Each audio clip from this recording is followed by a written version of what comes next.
Hello and welcome to our latest episode of our Midweek podcast for First Baptist Sweetwater, where we strive to be the first responders of God's love. I'm Jerry Hendricks, and I'm here with my co-host, Teek Hamilton.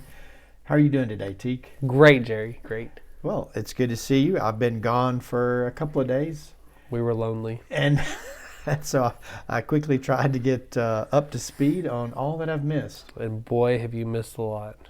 I don't know why it works that way. It doesn't normally work that way. We just don't have to tell you everything that happens because you experience it. Yeah, well, maybe that's it's normal. I don't know. It's usually pretty quiet on a Tuesday anyway. But anyhow, so Sunday was a good day. We got to celebrate the fifth anniversary of Lisa Aker, Right. as our children's minister. It was a great Price is Right moment. Oh, there were so many things that I wanted to do or wanted to say, but it would just turn into a comedy hour. But that's kind of the way it is. Well, at least me working with Lisa, she's a lot of fun. Yep. But there was one kid that got it right on the favorite day. They said Sunday. Yeah. Oh, yeah. The rest said Saturday, like they go to school or something. They just like Saturdays. Pretty smart kids. Yeah. Yeah. So they tuned in. I tried to set that up, I think, and they were paying attention. And we had a good number of kids there. Mm-hmm. They had waffles. Okay. Well, I'm not sure. Well, maybe that was why they were there. Lisa had sent out cards, invited them for waffles, and they were excited about waffles. She is quite a waffle maker. Yeah. So anyways, we had a good day getting into another week of the Lent season, kind of opening up passages, talking about that, beginning to experience. The way I describe it is, us trying to, or at least given this opportunity in our faith walk to walk with Jesus to the cross. So that's the way I've phrased it this year. I don't think I normally say it that way, even though probably the mindset on my communication is geared that way. Yeah, and the passages you're using on Sundays are the ones that we use on the following Wednesday. So it's been a nice, because I've got the curriculum that I'm using, and then what you say gets me thinking about it on Sunday for Wednesday. That is interesting. I knew that you were using those New Testament passages that I'm using, but I wasn't sure where that sequence fell. They go on Wednesdays. So Okay. So this week we're talking about Peter pulling Jesus aside and rebuking him. Right. I mean, because everybody should rebuke Jesus. That works out really well for you. Yeah, that's. At what point did you think this was going to go right for you? Exactly. By this time, he'd already sunk in the water, right? Taken his eyes off Jesus and sunk in the water. So. And so Jesus is powerful. Right. So why do you pull him aside and tell him, no? Well, and the way I framed that Sunday, it was a lot of times the intro that I use comes after I turn in my outline. I get my outline turned in by Wednesday, 5 o'clock. I generally have a pretty solid idea of how I'm going to do and handle the passage or the applications. The intro is always still a work in progress because I may think of something else. In fact, the Rome illustration was going to be my intro. Oh, okay. But somewhere along the way, from Wednesday night till Sunday morning, thinking about this walking with Jesus and trying to, again, get into the skin of the disciples, I just kept thinking, what was this like and what emotions were they dealing with? What were they struggling with? And that's when it dawned on me, well, using the word, they found they were growing more accustomed to being in a dangerous place with the growing animosity towards Jesus and trying to entrap him in certain ways and ultimately betray him. So I knew that as you think about their journey with Jesus, that wasn't something they were planning on. Right. And and I think for a lot of us, if we dwell on that long enough, I believe that probably most of us can find that place in our life where we've been on that path and wondered some of the same things. That this really wasn't working out like we planned, or this is there's a lot more struggle in it than what I intended. But it's an interesting shift from Sunday passage to Sunday passage.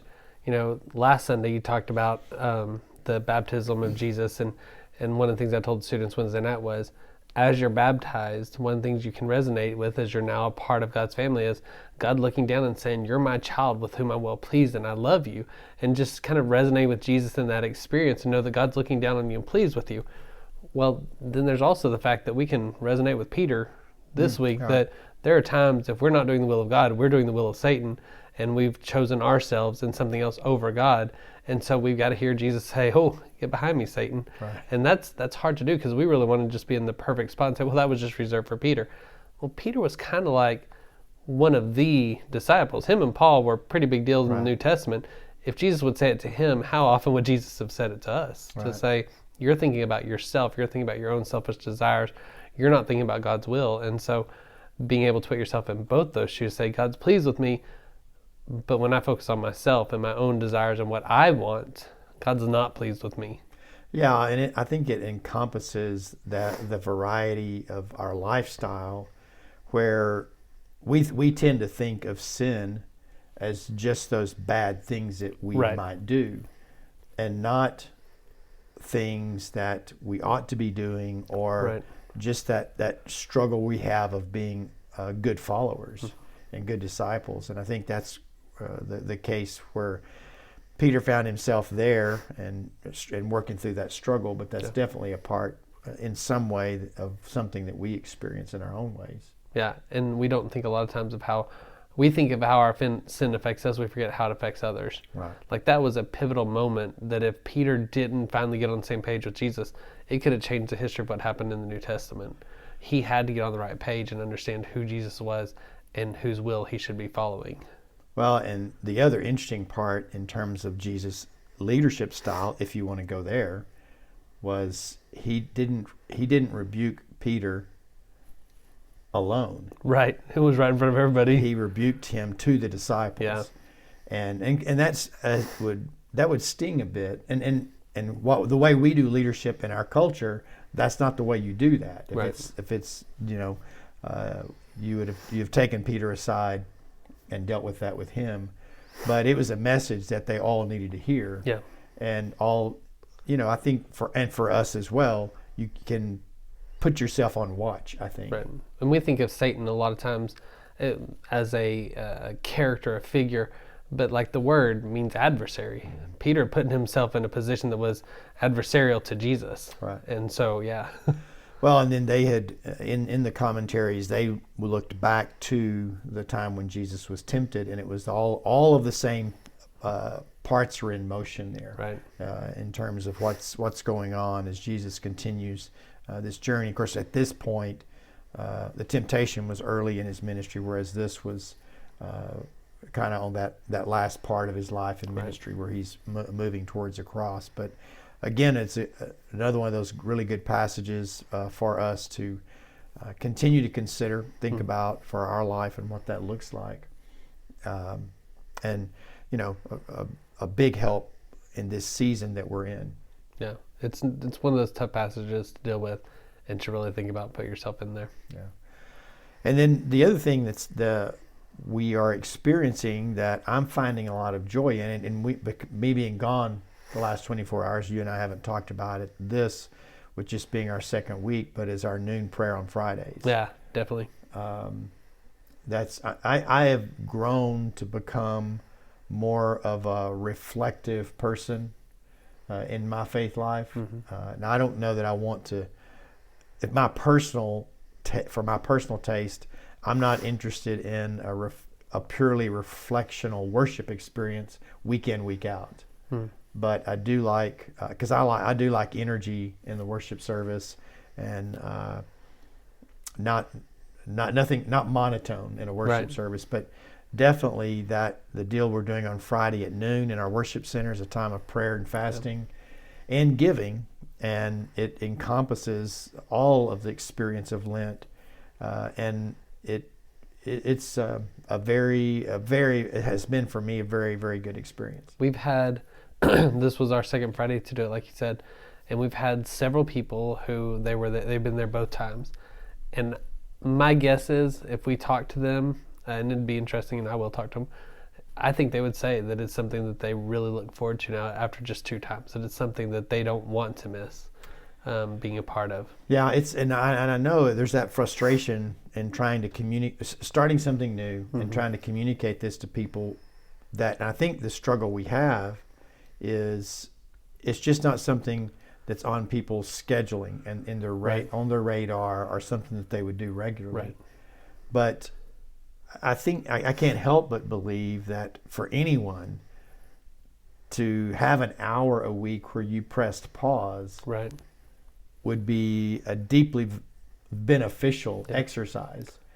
But again, it's just us, kind of remembering it and doing it, and people getting into that habit. But I think it's, and it's another one of those things where we have such a bad habit in contemporary church life of measuring everything by big attendance. Right. And this is not a big attendance event. Right. It's not geared that way in the first place. And it's not a Wednesday or Sunday, so it's not in our rhythm, and makes it more different. But, Stacy, because of Snowmageddon 2021, she was able to be there the first Friday with us, but this last Friday she was at work. But she was texting me, wanting me to send pictures of the guide, the Lenten prayer time guide, so that she could have that while she was at school to use as a guide during her time at school. So it's something that definitely can be reproduced, but there's something about being able to be in the worship center, knowing that there's others around you praying, and knowing that they're praying for what's happening during Lent. I missed staff meetings today, so that's a good idea for us to follow up on after this podcast on how we might help people with that as a part of their day, because they can definitely spend that noontime or early time or late time in prayer over that. It is one of those things where you need to set an alarm on your phone. I found out that's one of the things that helps me so much. It's amazing the technology we have on our phone to tell Siri, hey Siri, set a reminder for every Friday at 11:45 to be at church. And man, Siri's good. She remembers. Man, it's almost like we didn't have staff meeting today. We didn't. Did I already say that? No, we didn't. That's another good idea too. I'll follow up on that. Well, that's one of the things that I told the students with their Lenten journals. Put a reminder on your phone. You've got your phone in your hand all the time anyway. Put a reminder on your phone. Well, it just reminded me that because again, not everyone can break away and come to the church and spend a few minutes in that prayer. But if we all set our alarm just to know that we're all praying at the same time wherever we are, and then we make that guide available, so mission accomplished. And there's officially no excuses. No. I mean, you got a phone. Yeah. And you know how to work it. Well, in thinking through this, and we haven't talked about really since last Friday much, other than just seeing each other and passing on Sunday, but I couldn't help Friday but to start envisioning Good Friday. Yeah. For you and I, getting to spend 2 different segments up here in things that you and I both feel deeply about. My favorite part of it is the lighting of the candles, in that part of it. So I think it's going to make Good Friday with the Tenebrae service, the shadows. I think it's going to make it even that more of an experience for me. I like the candle lighting part of it. I do. I counseled with Teak about that before we did that, but we had the candles, and I was looking for another visual experience as a part of that noon prayer. Yeah. And I love the setup on Sunday, the emphasis and the way that looks, and it's all really, really neat. And it's exciting that we had new people the second week. You're always you give the illustration every once in a while that as leader, you're one of those guys that, hey, let's all go do this, and you take off, we're going, and then you're looking behind yourself, seeing is anybody following. It grew from one week to the next, and that's so exciting. That's exciting to me that people saw that as important and valuable to their spiritual development. Well, and it's also given opportunity to engage in some sharing of prayers. Right. Folks have shared with me some things that are going on in their life and heart, and that have been their bold prayers. And so being able to discover these new ways in our church, in the life of our church, to really discover a vibrant prayer life and also begin praying as a church, I'm really excited about. So don't forget to go over to our Facebook page and join our prayer group. That's moving along real well, and excited about the opportunity to know how we need to be praying for one another and for the things in our world and our community. So Anyways, thanks for joining us today on our podcast. It's been fun. We've got a little bit different setup for you here in Studio A, and we'll keep experimenting with that as well as some other things. My name's Jerry. This is Teak. We look forward to seeing you Sunday at 10:30. See you then.